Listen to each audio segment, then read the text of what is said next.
What's up, Gothenburg? It's your boy, Mike C-Roc. Sean Saban sent me to get you guys fired up today. And I'm hoping you're enjoying your lunch. If you've eaten, if you haven't, I want you to enjoy your lunch. And let's get into some golden nuggets for you guys for business. First of all, I want to tell you a little bit about myself.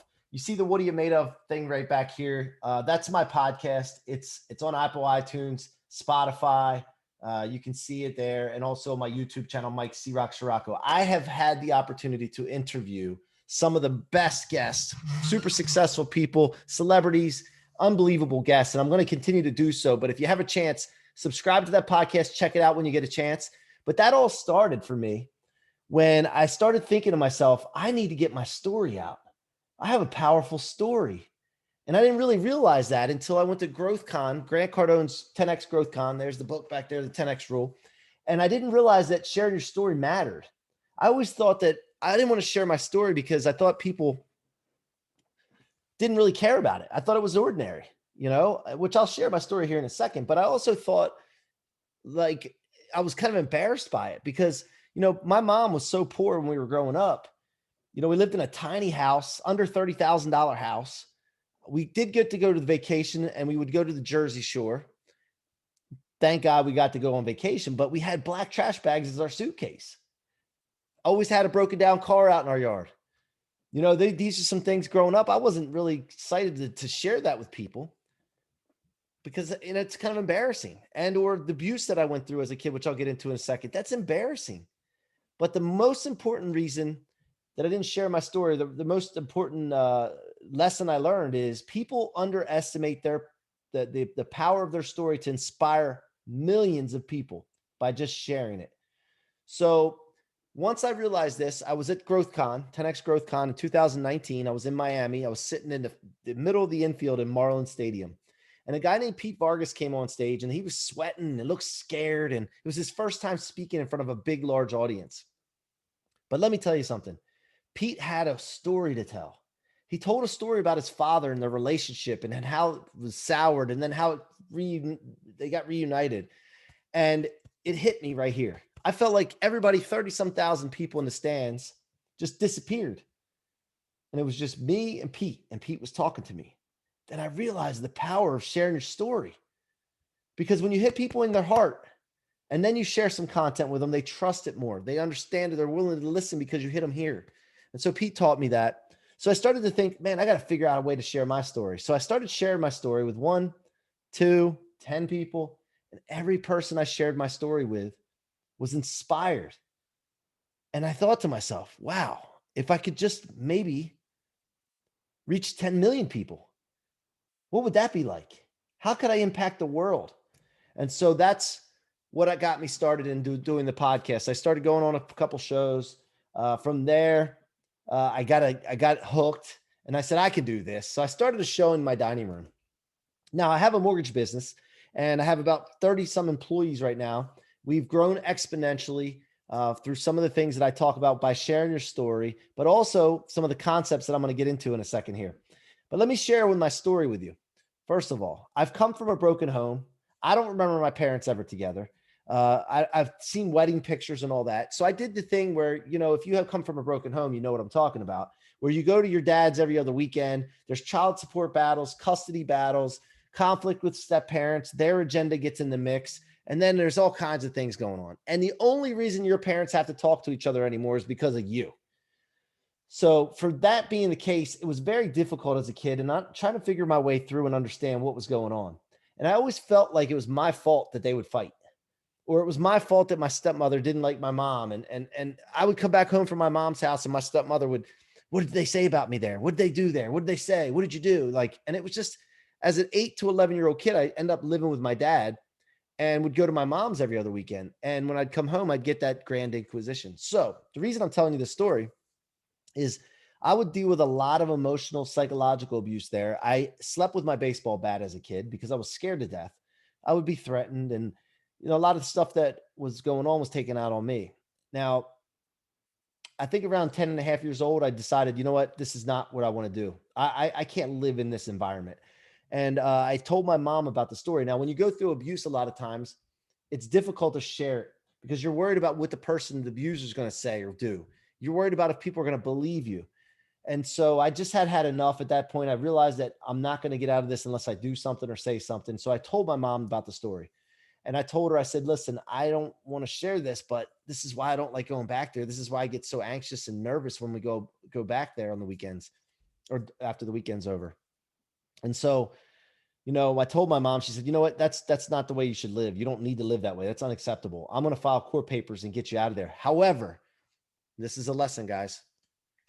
If I do this, you cannot flip and flop. You must stick to your guns, because when you believe in something in life, because see, she knew they were going to try to talk me out of it if they found out, right?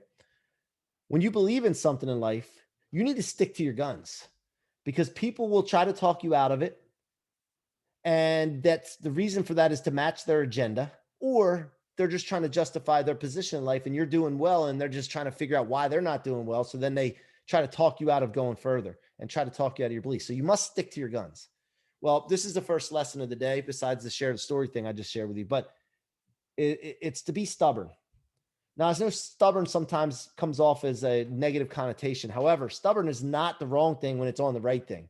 And I like to look up the definition of stubborn of words often. I looked up the definition of stubborn, and it said perversely unyielding in the Merriam-Webster dictionary. Perversely unyielding. And then I thought to myself, well, if I'm wanting something and I want to accomplish something and I'm perversely unyielding towards it, man, I'm not going to be stopped. So I want to encourage you guys today, find what you want in your life, find your ideal life, get very granular with what you want, and be perversely unyielding. Be stubborn towards it. Because if you are, you will not give up and you will definitely accomplish it. So when my dad ended up getting served these court papers, I came home from school one day. And after waiting for days to go by, waiting for these papers to be delivered, because of course I didn't tell him, he finally had them delivered. And I came home and he had these court papers in his hand. And my heart sunk. My stomach was upset. He said, go to your room. Now, my dad was my hero. He had his own masonry business. He used to tell me, he would lay blocks and brick, and he would say, the reason I asked him, how can you keep just laying bricks over and over again? How do you don't get bored? Or it's not monotonous? He said, nope. Every brick I lay is worth a certain amount of dollars. And I would just sit there and I would count the money, because I know if I keep stacking these bricks up, I keep stacking money up. This is the lesson my dad taught me, is just remind yourself about the money that you're making and the purpose. So I sat back in my room waiting for my dad to come back. Now, my dad had rough hands and big forearms. He was a hard worker. He always carried a wad of $100 bills around in his pocket with a rubber band around it. And he used to flash. And I thought that was the coolest thing. But when he came back with these papers and he confirmed with me that that's what it said, it was the papers for my mom filing for custody. I was sitting there waiting, and he said, you know what, this says you want to move back with your mom. Is that true? And I remember my mom saying, stick to my guns. I said, yep, it's true. He said, you know, they don't have it well there. They're poor. You got everything you need here. Why would you want to go there? Why would you want to do that? And she's getting married for the third time. Why would you want to go there and be living in a house with another man you don't even know? And I said, I'm done. Nope. I'm not getting into this discussion. I'm sticking to my guns. He said, okay, if that's the case. He takes that wad of $100 bills out, crumpled one off, peeled one off, crumpled it up, and threw it at me and said, you're going to need this when you're living on the streets with your mother one day. Now, when I tell you this story as an 11-year-old kid having this hero throwing the towel on him, I'm not telling you this to feel bad for me or play the victim role or complain. I'm actually telling you this to show you where my spark came. The spark that has ignited everything that I've been doing in my life. You see, at that moment, I realized I'm not going to let him win. I'm going to be stubborn. I'm going to be perversely unyielding to prove that I don't need that money. And so everything in my life I did, I try to be the best at. Sports, work, job, everything I did, I try to be the best at. But the other thing I thought about was I always thought I was in an ordinary situation. So I thought, if I'm being given up on, and there's got to be other kids being given up on. So what that did was for me, and my mom used to tell me, you're an inspiration, you're a leader when I was a young kid. So that programmed my mind to think that I could help others that were given up on. So I started this journey in my life, and everybody that I would come across, by the way, my aunts, uncles, cousins, I had a lot of alcoholics, drug addicts. My grandmother ended up committing suicide when I was in college. But because she had some mental issues, right? And I'm always trying to help people. As a kid, I was always trying to, and even if they didn't want help, I would try to help them anyway. And then I would get resentment. I didn't understand why. And I would take it personal sometimes. And so, that's something that this journey I've been on. And during doing this journey, because of sticking to my guns and trying to prove my dad wrong, my graph has always been going up like this. Now, when I talk about a graph, it could be your physical health, it could be your finances, it could be your career, it could be your relationships. My graph was always going up, no matter what happened to me. Now, about 2 years ago, I tried to figure out what was going on here. Why are my graphs always going up, no matter what comes my way? And what I found out, guys and gals, is that everything that was coming my way that would stop the average minded person or slow them down, I was storing into my tank and not my trunk where it would weigh me down. I was storing in my tank where I could convert it into rocket fuel for my future. And as long as I took everything that would push me back this way rather than towards my goal and converted it into rocket fuel, I could be unstoppable. And so this is not just a concept now. This is actual law. Like John Maxwell, if you guys have heard of John Maxwell, the leadership laws, the 21 irrefutable laws of leadership. The rocket fuel law is a law. It's factual. It is something that, as long as you implement what I tell you here today, you can become unstoppable to what you want as well. Because my mission and purpose is that all people are unstoppable to live in the life of their dreams. All people. And so what I use, by the way, for that mission is that becomes my purpose. And my purpose is filtered through my everyday life. Everything I think about, say, do, action that I take, all is based on either going towards that purpose of all people becoming unstoppable to live in the life of their dreams, or it's away from it. It's either building this mission or tearing it down. And so what it does in my life is it simplified things for me. And I want to encourage you today to be very conscious of what your purpose in life is. What's your mission? Because if you do this, it'll give you that filter for you to be able to very, very easily simplify things in your life. Among the chaos, the emotion, the news, the politics, all the stuff that's going on, if you can simplify, it makes things easier. And so that's what I've done in my life. I found my purpose, which I'm going to encourage you to do today. And also from there, I've made decisions just based on whether it's going towards or away, building or destroying, creating or destroying. That's it. And if you can do just that one little thing, it will lead you in destination of your dreams. Now, the other thing I want to talk to you today about is responsibility. This has changed everything for me in my life. When I was able to take responsibility for things,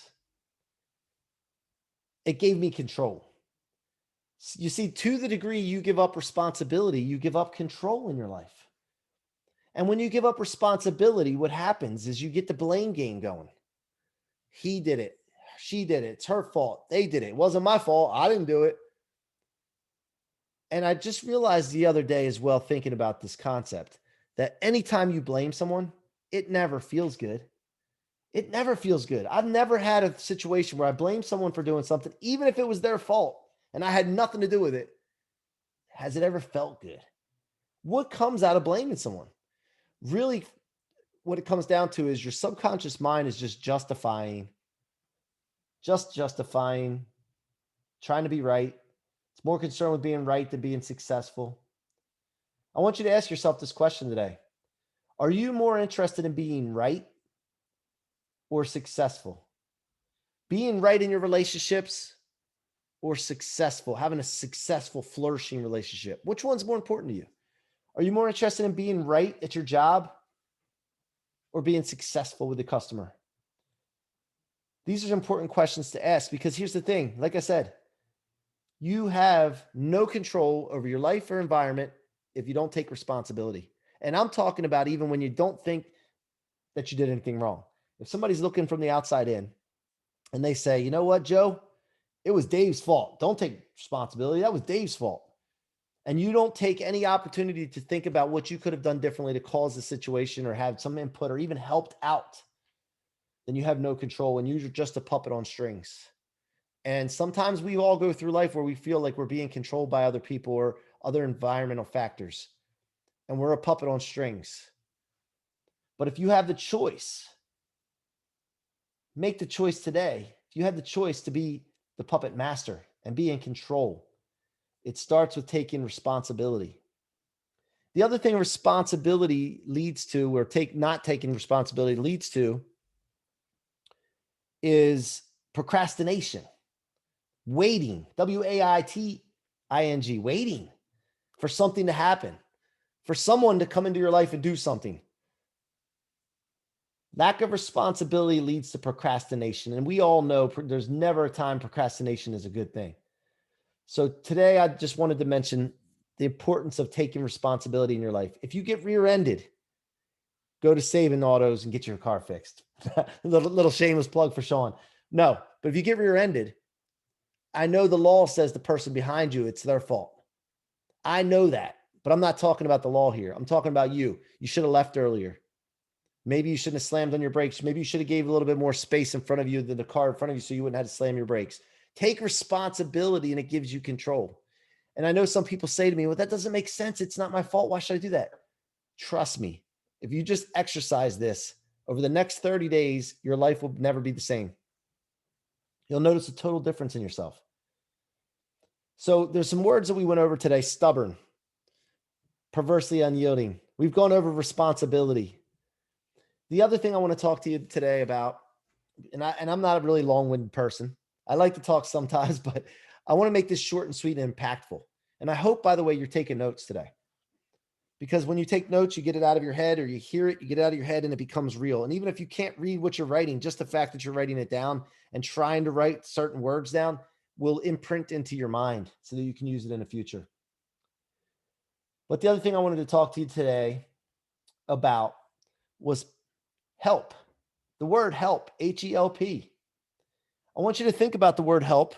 And while we're sitting here, I'm going to look up the definition of help for a second, because I'm big on definitions. And by the way, my stepfather, who passed away in January of 2019, his name was George. He was the third husband of my mom. My dad talked about when he said, "You sure you want to move in with that third husband?"